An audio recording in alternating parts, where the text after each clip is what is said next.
HOA Karen called the police over my fence. Didn't know her claim triggered a federal review. The sun hung high over our quiet suburban street, its light glinting off the white picket fence I'd spent months perfecting.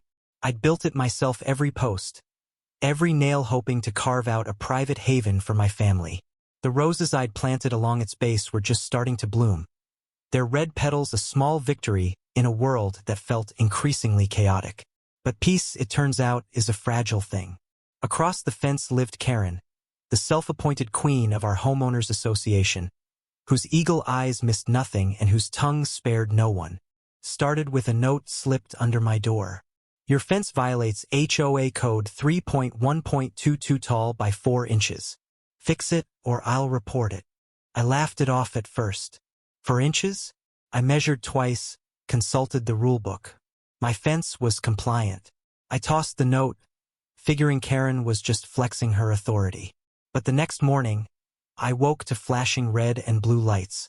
2 officers stood at my gate, Karen hovering behind them, arms crossed, a triumphant smirk on her face. "He's endangering the neighborhood aesthetic," she declared, as if my fence were a public menace. The officers were polite but firm. They'd received a complaint about an illegal structure. I explained the measurements, showed them the HOA handbook. They shrugged, said it was a civil matter, and left. I thought that was the end of it. But Karen wasn't done. She escalated her crusade, filing a formal complaint with the city, claiming my fence was a safety hazard. I was furious but kept my cool, hiring a surveyor to prove my case. The results were clear. My fence was legal. I sent Karen the report, expecting an apology. Instead, she doubled down, whispering to neighbors about suspicious activity at my house. The tension grew unbearable. Neighbors stopped waving. Whispers followed me at the grocery store. Then came the twist I never saw coming. One evening, a quiet knock at my door revealed Mrs. Delaney, the elderly widow next door, clutching a worn journal. "I heard about Karen's nonsense," she said, her voice trembling. "There's something you need to know." She handed me the journal, its pages filled with meticulous notes about Karen's own violations, unpermitted renovations, unreported rental income from her guest house, even a forged signature on an HOA vote. Mrs. Delaney had been watching Karen for years, too afraid to speak up until now. Armed with this, I confronted Karen at the next HOA meeting. The room fell silent as I read aloud from the journal, each revelation landing like a hammer. Karen's face turned ashen. She stammered, deflecting blame, but the evidence was undeniable. The crowd turned on her, demanding accountability.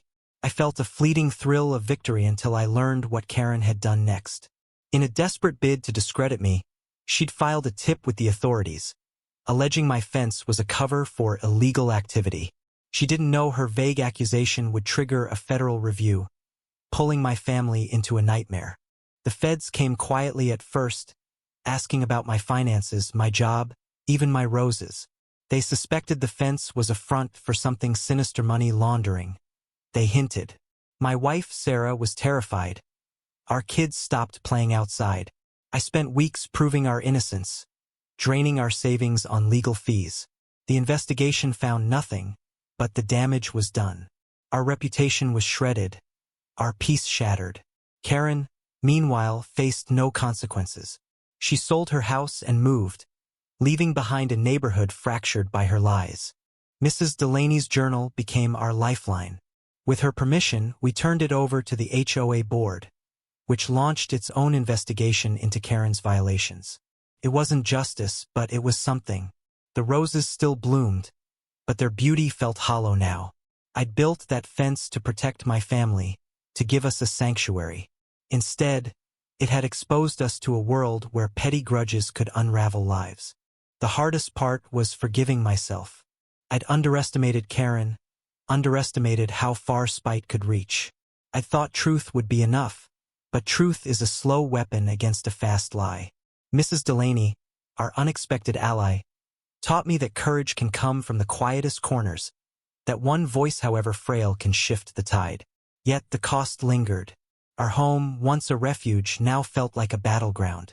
As I stood by my fence one evening, Watching the sunset bleed red across the sky, I wondered where we'd gone wrong.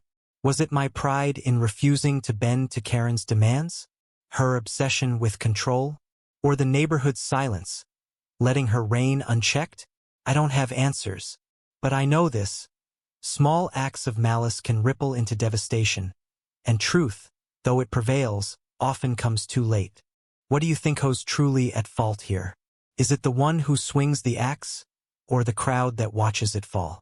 Share your thoughts on justice, community, and where the line between right and wrong truly lies.